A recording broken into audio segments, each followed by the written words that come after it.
Hi friends, എല്ലാവർക്കും PSC കയ്യെഴുത്തിൻ്റെ മറ്റൊരു ക്ലാസ്സിലേക്ക് സ്വാഗതം. നമ്മൾ ഇന്ന് നോക്കാൻ പോകുന്നത് PSC ബുള്ളറ്റിലെ കുറച്ച് ആനുകാലിക ചോദ്യങ്ങളാണ്. ആദ്യത്തെ ക്വസ്റ്റ്യൻ കണ്ടോ, അജയ് കുമാർ.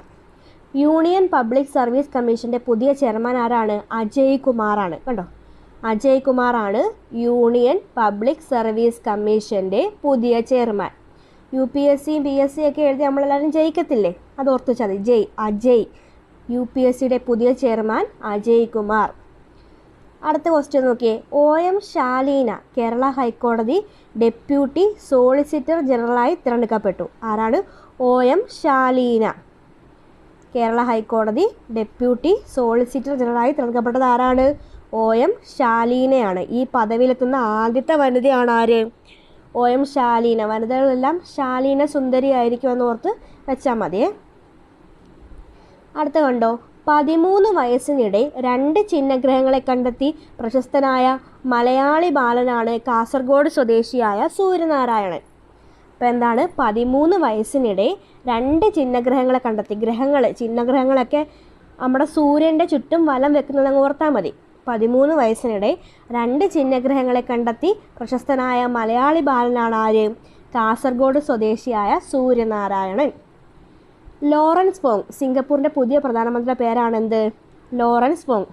വീണ്ടും തിരഞ്ഞെടുക്കപ്പെട്ടതാണ് കേട്ടോ. ലോറൻസ് വോങ് സിംഗപ്പൂർ പ്രധാനമന്ത്രിയായി വീണ്ടും തിരഞ്ഞെടുക്കപ്പെട്ടു. 2025 മാനവ വികസന സൂചികയിൽ ഇന്ത്യയുടെ സ്ഥാനം കണ്ടോ, 130ാം സ്ഥാനം. 2025 മാനവ വികസന സൂചികയിൽ ഇന്ത്യയുടെ സ്ഥാനം 130. 1ാം സ്ഥാനം ആർക്കാണ്? ഐസ്ലാൻഡിനാണ് കേട്ടോ. ഐസ്ലാൻഡ് 1ാം സ്ഥാനം, ഇന്ത്യയുടെ സ്ഥാനം 130. ഇന്ത്യയിൽ പ്രവർത്തനം ആരംഭിക്കുന്ന ആദ്യ US സർവകലാശാലയാണേത്? Illinois Institute of Technology. എവിടെയാണ് വരുന്നത്? മുംബൈയിലാണ് കേട്ടോ. ഇന്ത്യയിൽ പ്രവർത്തനം ആരംഭിക്കുന്ന ആദ്യ US സർവകലാശാലയാണേത്? Illinois Institute of Technology. Illinois Institute of Technology US സർവകലാശാലയാണ്. എവിടെയാണ് വരുന്നത്? മുംബൈയിൽ. അടുത്ത ക്വസ്റ്റ്യൻ നോക്കിയേ, ആഗോള മാധ്യമ സ്വതന്ത്ര സൂചികയിൽ ഇന്ത്യയുടെ സ്ഥാനം എത്രയാണ്? 151. അപ്പം മാനവ വികസന സൂചിക എത്രയായിരുന്നു? 130. മാനവ 30. ഇത് കണ്ടോ, ആഗോള മാധ്യമ സ്വതന്ത്ര സൂചികയിൽ ഇന്ത്യയുടെ സ്ഥാനം എന്താണ്? 151. ഫിൻലൻഡാണ് എന്ത്? ആഗോള മാധ്യമ സ്വതന്ത്ര സൂചികയിൽ 1ാം സ്ഥാനത്ത്. ഇന്ത്യയുടെ സ്ഥാനം 151. റൊമാനിയൻ പ്രസിഡൻ്റായി നിഗുസോർ ഡാൻ ആണ് കേട്ടോ തിരഞ്ഞെടുക്കപ്പെട്ടത്. റൊമാനിയൻ്റെ പ്രസിഡൻ്റായി നിഗുസോർ ഡാൻ തിരഞ്ഞെടുക്കപ്പെട്ടു. റൊമാനിയൻ പ്രസിഡൻറ്റ് നിഗുസോർ ഡാൻ ആണ്. സിംഗപ്പൂരിൻ്റെ പ്രധാനമന്ത്രിയായി വീണ്ടും തിരഞ്ഞെടുക്കപ്പെട്ടത് ആരെയായിരുന്നു? അത് ലോറൻസ് വോങ്ങിനെയാണ് കേട്ടോ. സിംഗപ്പൂരിൻ്റെ പ്രധാനമന്ത്രിയായി വീണ്ടും തിരഞ്ഞെടുക്കപ്പെട്ടത് ലോറൻസിനെയും റൊമാനിയയുടെ പ്രസിഡൻ്റായി നിഗുസോർ ഡാനും. ഡാനാണെന്ത്? റൊമാനിയയുടെ പ്രസിഡൻറ്റ്. പാകിസ്ഥാനിൽ നിന്ന് സ്വാതന്ത്ര്യം പ്രഖ്യാപിച്ച് ബലൂചിസ്ഥാൻ ഉണ്ടോ. പാകിസ്ഥാനിൽ നിന്ന് അടുത്തിടെ സ്വാതന്ത്ര്യം പ്രഖ്യാപിച്ച രാജ്യം ഏതാണെന്ന് ചോദിച്ചാൽ ഏതാണ്? ബലൂചിസ്ഥാനാണ്. അടുത്ത ക്വസ്റ്റ്യൻ നോക്കിയേ, അരുണാഭ ഘോഷ് UN കാലാവസ്ഥാ സമ്മേളനത്തിൻ്റെ ദക്ഷിണേഷ്യൻ പ്രതിനിധിയാണ് ആര്? അരുണാഭ ഘോഷ് UN കാലാവസ്ഥാ സമ്മേളനത്തിൻ്റെ ദക്ഷിണേഷ്യൻ പ്രതിനിധി. അരുണൻ എന്ന് നമ്മൾ പറയുന്നത് നമ്മളെ ആരെയാണ്? അരുണൻ എന്ന് നമ്മുടെ സൂര്യനെയാണല്ലേ. അരുണൻ എന്ന് പറയുന്നത് സൂര്യനെയാണ്. അപ്പം സൂര്യനെ ബന്ധപ്പെട്ടല്ലേ ഈ കാലാവസ്ഥയും കാര്യങ്ങളൊക്കെ നിൽക്കുന്നത്. അപ്പോൾ അത് ഓർത്ത് വെച്ചാൽ മതി കേട്ടോ. അരുണാഭ ഘോഷ് UN കാലാവസ്ഥാ സമ്മേളനത്തിൻ്റെ ദക്ഷിണേഷ്യൻ പ്രതിനിധിയായി നിയമിതനായി. അടുത്ത് നോക്കിയേ, കൊട്ടാരക്കരയാണ് 6ാമത് രാജ്യാന്തര വനിതാ ചലച്ചിത്രമേളയുടെ വേദി. അപ്പം 6ാമത് രാജ്യാന്തര വനിതാ ചലച്ചിത്രമേളയുടെ വേദി എവിടെയാണ്? കൊട്ടാരക്കരയാണ്. മധ്യപ്രദേശിലെ ഇൻഡോർ യാചകമുക്ത നഗരമായി പ്രഖ്യാപിക്കപ്പെട്ടു. അപ്പം യാചകമുക്ത നഗരം, വൃത്തിയുള്ള നഗരം, അതൊക്കെ ഏതാണ്? മധ്യപ്രദേശിലെ ഇൻഡോർ ആണ് കേട്ടോ. മധ്യപ്രദേശിലെ ഇൻഡോർ ആണെന്ത്? യാചകമുക്ത നഗരമായി തിരഞ്ഞെടുക്കപ്പെട്ടത്. അടുത്ത ക്വസ്റ്റ്യൻ കണ്ടോ, പ്രമുഖ നടൻ മോഹൻലാലിൻ്റെ ജീവചരിത്രം. അതിൻ്റെ പേരെന്താണ്? മുഖരാഗം. കണ്ടോ, പ്രമുഖ നടൻ മോഹൻലാലിൻ്റെ ജീവചരിത്രം മുഖരാഗം എന്ന പേരിൽ പ്രസിദ്ധീകരിക്കുന്നു. നഗരസഭാ പ്രദേശങ്ങളിൽ തണൽ മരങ്ങളും ഫലവൃക്ഷത്തൈകളും നട്ടുപിടിപ്പിക്കാൻ കേന്ദ്ര ഗവൺമെൻറ് ആസൂത്രണം ചെയ്ത് രാജ്യമൊട്ടാകെ സംഘടിപ്പിക്കുന്ന ക്യാമ്പയിനാണെന്ത്? വിമൺ ഫോർ ട്രീ, ഹരിത നഗരം എന്നത്. നഗരസഭാ പ്രദേശങ്ങളിൽ തണൽ മരങ്ങളും ഫലവൃക്ഷത്തൈകളും നട്ടുപിടിപ്പിക്കാൻ കേന്ദ്ര ഗവൺമെൻറ് ആസൂത്രണം ചെയ്ത് രാജ്യമൊട്ടാകെ സംഘടിപ്പിക്കുന്ന ക്യാമ്പയിൻ്റെ പേരെന്താണ്? വിമൺ ഫോർ ട്രീ, ഹരിത നഗരം എന്നത്. ഇത് ഇത്രയും എല്ലാവർക്കും ഓക്കെ ആണോ? UPSCയുടെ പുതിയ ചെയർമാൻ ആരാണ്? അജയ് കുമാർ ആണല്ലേ. UPSC എഴുതി നമ്മളെല്ലാവരും ജയിക്കും. അജയ് കുമാർ. OM ശാലീൻ എന്തായിരുന്നു? കേരള ഹൈക്കോടതിയുടെ ഡെപ്യൂട്ടി സോളിസിറ്റർ ജനറൽ ആണ്. ശാലീന സുന്ദരി, അതൊക്കെ ആരാണ്? വനിതകളാണല്ലേ. ഈ പദവി എത്തുന്ന ആദ്യ വനിതയാണ്. പിന്നെന്താണ് അടുത്ത? 13 വയസ്സിനിടെ 2 ചിഹ്നഗ്രഹങ്ങളെ കണ്ടെത്തി പ്രശസ്തനായ മലയാളി ബാലൻ ആരാണ്? അത് കാസർകോട്ടുകാരനായ സൂര്യനാരായണനാണ്. സൂര്യന് ചുറ്റും ആരൊക്കെ ഗ്രഹങ്ങളും ചിഹ്നഗ്രഹങ്ങളും എല്ലാം കറങ്ങത്തില്ലേ, അത് ഓർത്ത് വെച്ചാൽ മതി. അടുത്ത നോക്കിയേ, ലോറൻസ് വോങ് സിംഗപ്പൂരിൻ്റെ പ്രധാനമന്ത്രിയായി വീണ്ടും തിരഞ്ഞെടുക്കപ്പെട്ടു. 2025 മാനവ വികസന സൂചികയിൽ ഇന്ത്യയുടെ സ്ഥാനം 130. ഒന്നാം സ്ഥാനം ആർക്കായിരുന്നു? ഐസ്ലൻഡിനാണ് അല്ലേ. ഇവിടെ ഇന്ത്യയിൽ പ്രവർത്തനം ആരംഭിക്കുന്ന ആദ്യ US സർവകലാശാലയാണ് എന്ത്? ഇല്ലിനോയിസ് ഇൻസ്റ്റിറ്റ്യൂട്ട് ഓഫ് ടെക്നോളജി, മുംബൈയിലാണ് വരുന്നത്. ആഗോള മാധ്യമ സ്വാതന്ത്ര്യ സൂചികയിൽ ഇന്ത്യയുടെ സ്ഥാനം 151. ഒന്നാം സ്ഥാനം ഫിൻലൻഡ്. റൊമാനിയൻ പ്രസിഡൻ്റായിട്ട് നിഗുസോർഡാൻ തിരഞ്ഞെടുക്കപ്പെട്ടു. പാകിസ്ഥാനിൽ നിന്ന് സ്വാതന്ത്ര്യം പ്രഖ്യാപിച്ച ആരാണ്? ബലൂചിസ്ഥാനാണ്. കണ്ടോ. അടുത്ത ക്വസ്റ്റ്യൻ നോക്കിയാൽ, അരുണാഭ ഘോഷ് UN കാലാവസ്ഥാ സമ്മേളനത്തിൻ്റെ ദക്ഷിണേഷ്യൻ പ്രതിനിധിയാണ് ആര്? അരുണാഭ ഘോഷ്. അരുണൻ ആരാണ്? സൂര്യനാണല്ലേ.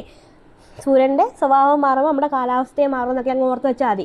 UN കാലാവസ്ഥാ സമ്മേളനത്തിൻ്റെ ദക്ഷിണേഷ്യൻ പ്രതിനിധി ആരാണ്? അരുണാഭ ഘോഷ്. കൊട്ടാരക്കരയാണ് എന്ത്? 6ാമത് രാജ്യാന്തര വനിതാ ചലച്ചിത്രമേളയുടെ വേദി. പിന്നെന്താണ്? യാചകമുത്തവും വൃത്തിയുള്ളതും ഒക്കെ ആയിട്ടുള്ള നഗരം ഏതാണ്? ഇൻഡോർ ആണ് അല്ലേ. മധ്യപ്രദേശിലെ ഇൻഡോർ ആണ്. പ്രമുഖ നടൻ മോഹൻലാലിൻ്റെ ജീവചരിത്രം ഏതാണ്? മുഖരാഗമാണ്. ആരുടെയാണെന്ന് ചോദിക്കും കേട്ടോ. ആരുടെയാണ്? ലാലേട്ടൻ്റെയാണ്.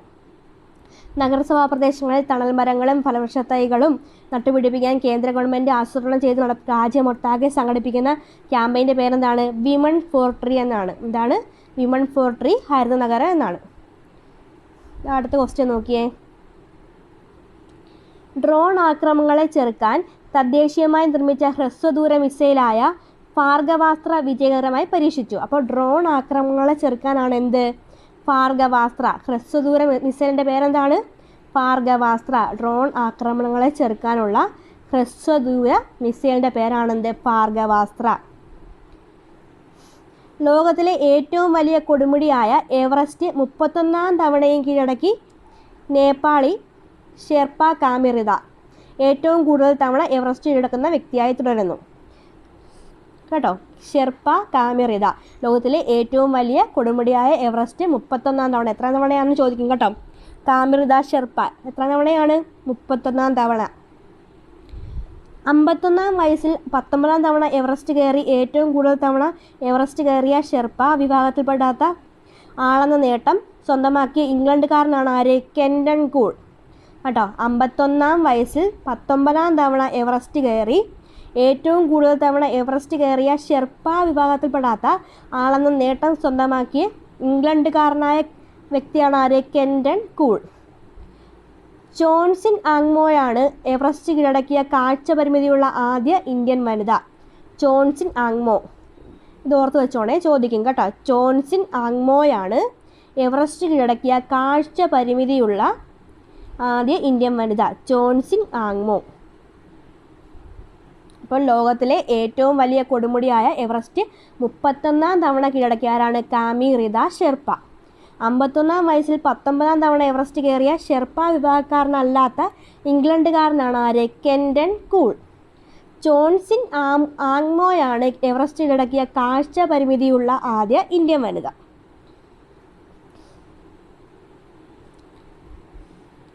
അടുത്ത് നോക്കിയേ, കുറച്ച് പുരസ്കാരങ്ങളാണ് കേട്ടോ. ഈ വർഷത്തെ അന്താരാഷ്ട്ര ബുക്കർ സമ്മാനം കന്നഡ സാഹിത്യകാരി ബാനു മുഷ്താഖിൻ്റെ 12 ചെറുകഥകളുടെ സമാഹാരമായ ഹാർട്ട് ലാമ്പിന്. ഈ വർഷത്തെ 2025 അന്താരാഷ്ട്ര ബുക്കർ സമ്മാനം ആർക്കാണ്? കന്നഡ സാഹിത്യകാരിയായ ബാനു മുഷ്താഖിൻ്റെ 12 ചെറുകഥകളുടെ സമാഹാരമായ ഹാർട്ട് ലാമ്പിന്. ഹാർട്ട് ലാമ്പിനാണെന്ത്? ബുക്കർ കിട്ടിയത് കേട്ടോ. ബുക്കർ സമ്മാനം കിട്ടിയ ആർക്കാണ്? Heart Lamp. എഴുതുന്നതാണ് ബാനു മുഷ്താഖ്. ഏത് ഭാഷയാണ്? കന്നഡ. ONV സാഹിത്യ പുരസ്കാരം കവി പ്രഭാവർമ്മയ്ക്ക്. ONV കിട്ടിയത് ആർക്കാണ്? പ്രഭാവർമ്മയ്ക്കാണ്. ONV സാഹിത്യ പുരസ്കാരം കിട്ടിയത് പ്രഭാവർമ്മയ്ക്കാണ്. 3 ലക്ഷം രൂപയും ശില്പവും പ്രശസ്തി പത്രവും അടങ്ങുന്നതാണ് പുരസ്കാരം. 3 ലക്ഷം രൂപയും ശില്പവും പ്രശസ്തി പത്രവും അടങ്ങുന്നതാണ് പുരസ്കാരം. നമ്മളെ ഈ PSC ബുള്ളറ്റിലെ കറണ്ട് അഫയേഴ്സ് മസ്റ്റായിട്ട് നോക്കി വെക്കണം കേട്ടോ. കാര്യമെന്ന് വെച്ച് കഴിഞ്ഞാൽ ഞാൻ 2018 ആ കാലഘട്ടത്തിലായിരുന്നു PSC പഠിച്ചു തുടങ്ങിയിട്ട് 2025 ആയപ്പോഴാണ് ഞാൻ ജോലിക്ക് കയറിയത്. 2021 LGS എക്സാം എഴുതി. 2022 ഞാൻ 2022 ലിസ്റ്റ് വന്നു. 2025 അവസാനമായി ഞാൻ ജോലിക്ക് കയറി. 2025 ഫെബ്രുവരിയിൽ ലിസ്റ്റിൻ്റെ അവസാനമായപ്പോഴാണ് എനിക്ക് ജോലി കിട്ടിയത്. നമ്മൾ ഈ മറ്റുള്ള പ്രസിദ്ധീകരണങ്ങളൊക്കെ നോക്കുന്നതിനെക്കാട്ടിലും നല്ലത് ഈ PSC ബുള്ളറ്റിലെ കറണ്ട് അഫയേഴ്സ് നോക്കുന്നതാണ് നല്ലത്. കാരണം അത് മസ്റ്റായിട്ടും ചോദിച്ചിരിക്കും. എനിക്ക് ഒരുപാട് അനുഭവങ്ങൾ ഉണ്ടായതുകൊണ്ട് പറയുകയാണ്, എല്ലാവരും PSC ബുള്ളറ്റിലെ കറണ്ട് അഫയേഴ്സ് നോക്കി വച്ചേക്കണം കേട്ടോ. 15 രൂപയേ ഉള്ളൂ. നമുക്ക് 6 മാസത്തേക്കൊക്കെ വരുത്താൻ പറ്റും. അതെല്ലാവരും വരുത്തുന്നത് വളരെ നന്നായിരിക്കും. അപ്പോൾ നമുക്ക് അടുത്ത ക്വസ്റ്റിലോട്ട് പോവാം. വൈഷ്ണവം സാഹിത്യ പുരസ്കാരം ശ്രീകുമാരൻ തമ്പിക്ക് 1,11,111 രൂപയും ഫലകവും പ്രശസ്തി പത്രവും അടങ്ങുന്നതാണ് പുരസ്കാരം. കണ്ടോ, വൈഷ്ണവ സാഹിത്യ പുരസ്കാരം ആർക്കാണ്? ശ്രീകുമാരൻ തമ്പിക്ക്. 1,11,111 രൂപയാണ് പുരസ്കാര തുക. ONV സാഹിത്യ പുരസ്കാരം എത്രയാണ്? അത് 3 ലക്ഷം രൂപയാണ് കേട്ടോ. 3 ലക്ഷം രൂപയാണ് ONVക്ക്. വൈഷ്ണവത്തിന് 1,11,111 രൂപ. അടുത്ത് നോക്കിയേ, 2025 മാധവിക്കുട്ടി പുരസ്കാരം ആർക്കാണ്? സുഭാഷ് ചന്ദ്രനാണ് കേട്ടോ. 2025 മാധവിക്കുട്ടി പുരസ്കാരം ആർക്കാണ്? സുഭാഷ് ചന്ദ്രനാണ്. MB വീരേന്ദ്രകുമാർ കർമ്മശ്രേഷ്ഠ പുരസ്കാരം ലഭിച്ചത് ആർക്കാണ്? ചാരുപാറ രവിക്കാണ്. MB വീരേന്ദ്രകുമാർ കർമ്മശ്രേഷ്ഠ പുരസ്കാരം ലഭിച്ചത് ചാരുപാറ രവിക്കാണ്. PSCയിൽ വന്നിട്ടുള്ളതായതുകൊണ്ട്, ബുള്ളറ്റിന് വന്നിട്ടുള്ളതായതുകൊണ്ട് എല്ലാവരും ഓർത്ത് വെച്ചോണേ. MB വീരേന്ദ്രകുമാർ കർമ്മശ്രേഷ്ഠ പുരസ്കാരം ആർക്കാണ്? ചാരുപാറ രവിക്കാണ്. പ്രഥമ ഹെർമൻ ഗുണ്ടട്ട് പുരസ്കാരം ആർക്കാണ്? ഡോക്ടർ വള്ളിക്കാവ് മോഹൻദാസിനാണ്. കണ്ടോ, പുതിയൊരു പുരസ്കാരം വന്നിട്ടുണ്ട്. ഹെർമൻ ഗുണ്ടട്ട് പുരസ്കാരം ആർക്കാണ്? വള്ളിക്കാവ് മോഹൻദാസിന്. MB വീരേന്ദ്രകുമാർ അവാർഡ് ആർക്കാണ്? ചാരുപാറ രവിക്ക്. വീരൻ രവി. വീര തിരിച്ചിട്ട രവിയാവും അല്ലേ? വീരേന്ദ്രകുമാർ കർമ്മശ്രേഷ്ഠ പുരസ്കാരം ആർക്കാണ്? ചാരുപാറ രവിക്ക്. അങ്ങനെ ഓർത്ത് വെച്ചാൽ മതി കേട്ടോ. വീരൻ തിരിച്ചിട്ട രവിയാവുമെന്ന് ഓർത്ത് വെച്ച് പഠിച്ചാൽ മതി. പ്രഥമ ഹെർമൻ ഗുണ്ടട്ട് പുരസ്കാരം ആർക്കാണ്? വള്ളിക്കാവ് മോഹൻദാസിനാണ്. ഹെർമൻ ഗുണ്ടട്ട് പുരസ്കാരം ആർക്കാണ്? വള്ളിക്കാവ് മോഹൻദാസിനാണ്. അടുത്ത് നോക്കിയേ, ഗായകൻ ബിജു നാരായണന് കലാരത്ന പുരസ്കാരം. അപ്പോൾ കലാരത്ന പുരസ്കാരം കിട്ടിയ ഗായകൻ ആരാണെന്ന് ചോദിച്ചാൽ ആരാണ്?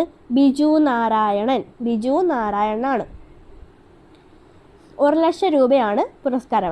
1 ലക്ഷം രൂപയാണ്.